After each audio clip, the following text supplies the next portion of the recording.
ఓం సాయిరామ్. శ్రీ సచ్చిదానంద సమర్థ సద్గురు సాయినాథ్ మహారాజుకి జై. మన సాయి కుటుంబ సభ్యులందరికీ నమస్కారం అండి. ఎలా ఉన్నారు, ఏం చేస్తున్నారు? మీరందరూ కూడా సంతోషంగా, క్షేమంగా, ఆరోగ్యంగా ఉండాలని, సాయినాథుని యొక్క ఆశీస్సులు మనపై ఎప్పుడూ ఉండాలని మనస్ఫూర్తిగా ఆ సాయిని వేడుకుంటూ ఈ రోజైతే మరొక చక్కని బాబాగారి సందేశంతో మీ ముందుకు వచ్చాను. మరి ఈ రోజు బాబాగారు మనకు తెలియజేయబెట్టేటువంటి సందేశం ఏమిటి అంటే, సప్త సముద్రాలు దాటి మరి నీ కోసం ఒక తీపి కబురును తీసుకొని వచ్చాను, నీవు తప్పకుండా వినే తీరాలని బాబాగారు మనను ఉద్దేశించి మంచి ధైర్యవచనాలతో కూడినటువంటి ఒక సందేశాన్ని తెలియజేయబోతున్నారు. మరి ఈ సందేశం వినేందుకు మీ అందరూ కూడా సిద్ధమే కదండి. వీడియో కనుక నచ్చినట్లయితే తప్పకుండా లైక్ చేసి సపోర్ట్ చేయండి ఫ్రెండ్స్. అలాగే ఛానల్ను మొదటిసారి చూసేవారు సబ్స్క్రైబ్ చేసుకోండి.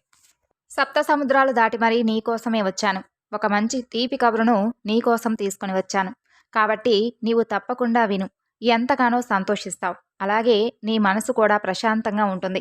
ఎదిగే కొద్దీ వదగాలి అని యవ్వనాన్ని, అధికారాన్ని, సుందరమైనటువంటి రూపాన్ని కలిగి కొందరు అవి చూసుకుంటూ గర్విస్తూ ఉంటారు. కానీ అవి ఏవి కూడా శాశ్వతం కాదు అనేటటువంటి విషయం మాత్రం వారికి కూడా తెలుసు. అయినప్పటికీ కూడా దాని యొక్క మోహం నుండి బయటకు మాత్రం రాలేకపోతున్నారు. ఆ తరువాత వారికి ఏదో ఒక రోజు తప్పకుండా వారి యొక్క అనుభవపూర్వకంగా వారే తెలుసుకునేటటువంటి రోజు ఒకరోజు వస్తుంది. గర్వం అనేది సర్వ వినాశనానికి కారణభూతం అని అంటారు. దానిని తెలుసుకొని జాగ్రత్తగా ఉండడం అందరికీ మంచిది. కాలం ఎప్పుడూ కూడా ఒకలా అయితే ఉండదు కదా. అలాగే తలపొగులుతో తిరిగేవారికి తప్పకుండా తలదించుకునేలా చేసేటటువంటి రోజు వస్తుంది. నవ్విన వాడిని అయినా సరే ఏడిపించేస్తుంది కాలం. అలాగే ఏడ్చిన వాడిని సైతం మరు నిమిషం నవ్వేలా చేసేస్తుంది. కాలం చేతిలో ప్రతి ఒక్కరూ కూడా కీలుబొమ్మలు మాత్రమే. ఇక నీవు కోరుకున్నది కేవలం కొన్ని రోజుల వ్యవధిలోనే నీకు దక్కబోతుంది. అలాగే అందుకు కాస్త ఆలస్యమైంది. అందుకు నీవేమీ అసహనం చెందనవసరం లేదు. కొన్ని రోజుల్లో తప్పకుండా నీవు అడిగినటువంటి కోరిక నెరవేరి తీరుతుంది. బాబా ఏం చేసినా కూడా నన్ను గమనించడం లేదు, అలాగే నేను ఎలాంటి నిర్ణయాలు తీసుకున్నా కూడా బాబాకు చెప్పనవసరం లేదు, అలాంటివి అనుకోవడం మీ పొరపాటు మాత్రమే అవుతుంది.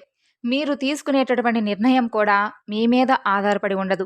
అది కేవలం భగవంతుని యొక్క అనుగ్రహం బట్టే ఉంటుంది.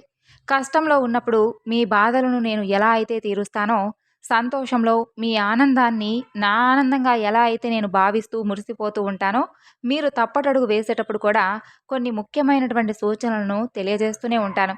నా వంతుగా నీకు అవి కీడు చేస్తాయని శతవిధాల అన్ని రకాల సూచనలు నీకు అవగతమయ్యేలా చేస్తాను. అలాగే తప్పు చేసే ముందు నీ యొక్క అంతరాత్మ ద్వారా కూడా నిన్ను హెచ్చరిస్తూ ఉంటాను. కానీ నీవు అవేమీ కూడా పట్టించుకోకుండా, లెక్క చేయకుండా, గర్వంతో కేవలం నువ్వు చేస్తున్నదే మంచి పనని చెప్పి, నీవు తీసుకున్నటువంటి నిర్ణయమే అది గొప్ప నిర్ణయం అని చెప్పి, నీ కుటుంబంలో ఉన్నటువంటి తల్లిదండ్రులను సైతం ధిక్కరించేలాగా కొన్ని నిర్ణయాలను తీసుకున్నావు. వాటి పరిస్థితిని ఇప్పుడు నీ ఊహకు అందని విధంగా తయారయ్యాయి. కాబట్టి వాటి గురించి ఒక్కసారి ఆలోచించు. ఏదైనా కానీ నీ తల్లిదండ్రులు కానీ, నీ కుటుంబ సభ్యులు కానీ నీ మంచి కోసమే చెబుతారు. నీ సంతోషమే వారి సంతోషం కాబట్టి కొన్నిసార్లు మాత్రం వారి నిర్ణయాలను తప్పకుండా గౌరవించి తీరాల్సిందే. ఇక కొంతమంది ఇలా అనుకుంటారు, నేను చేసేది తప్పైనా పర్లేదు, కానీ దానివలన నేను నా కుటుంబం సంతోషంగా ఉంటే చాలు, ఎదుటివారికి ఏదైనా కానీ జరిగితే నాకు అవసరం లేదు, దానివలన నాకెలాంటి నష్టం రాలేదు కదా అని చెప్పేసి స్వార్థపు ఆలోచనలు చేస్తే మాత్రం నీ సాయి ఎప్పటికీ కూడా మిమ్మల్ని క్షమించడం కాదు కదా, మిమ్మల్ని ఎప్పుడూ కూడా సాయి అనేటటువంటి పేరు నుండి దూరం చేసేస్తాడు. మిమ్మల్ని అమితంగా ప్రేమిస్తున్నాను కాబట్టి, మీ బుద్ధిని క్రమశిక్షణలో ఉంచేందుకు ప్రయత్నిస్తున్నాను కాబట్టి, మీరు కూడా అవేమీ కూడా పట్టించుకోకుండా, లెక్క చేయకుండా నా యొక్క ఆదేశాలను, సూచనలను, నా మార్గాన్ని దాటితే మాత్రం నీకు అందుకు తప్పకుండా తగినటువంటి శిక్షను నేను వేస్తాను. అలాగే ఒకవేళ నేను నిన్ను చూసి క్షమించినా కానీ కాలం మాత్రం ఎప్పటికీ క్షమించదు. కాబట్టి తస్మాత్ జాగ్రత్తగా ఉండు. అలాగే ఏదైనా కానీ ఆలోచించి మంచి నిర్ణయాలు తీసుకోవడం అలవాటు చేసుకో. అందరి మేలు కోరుకునే వాడికి వాడి మేలును భగవంతుడు కోరుకుంటాడు.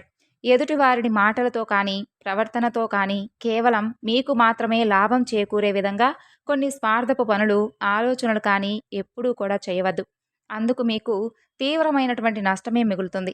ఇదంతా చెప్పాను అని చెప్పి నీ సాయిని కూడా ద్వేషిస్తావేమో. నీవు నన్ను ద్వేషించినా సరే, నా బిడ్డలు సరైనటువంటి మార్గంలో ఉండేందుకు నేను కొన్నిసార్లు కఠినంగా ప్రవర్తించక తప్పదు. వారి మంచి కోసం కేవలం వారి క్షేమం కోసం నేను ఎప్పుడూ కూడా పోరాడుతూనే ఉంటాను. కేవలం ఒక్కసారి నన్ను నమ్మి నా వేలు పట్టుకుంటే వారి యొక్క పూర్తి బాధ్యత కూడా నేనే వ్యవహరిస్తాను.